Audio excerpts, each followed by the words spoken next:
All right, this is short, so I'm gonna make it quick. So I'm on my way to the plantation to work my 8. Now when I get there, I'm gonna check on my stocks and see how it's looking before I actually really start performing my duties. Now here's the thing. We were looking at GME, right? GameStop. GameStop looked like it's got some support at around $23, okay?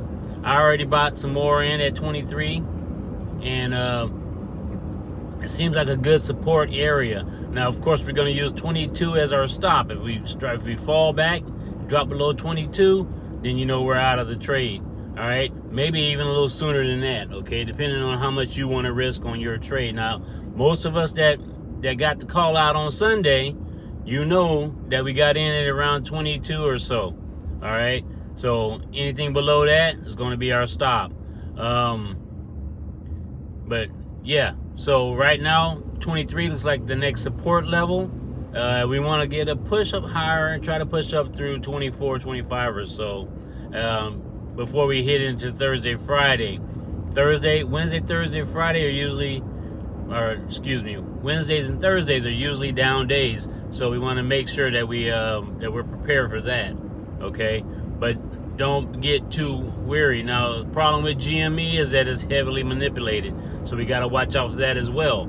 Okay, but don't panic on those little dips, especially when they're slow dips and we're finding support areas. Okay, be sure to just go ahead and keep an eye on that and do your thing.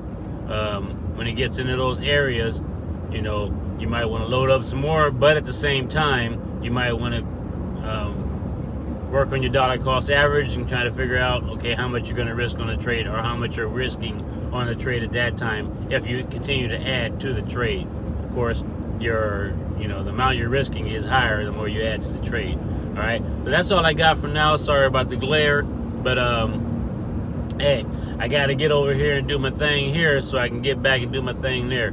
All right, so be careful out there. These markets are crazy.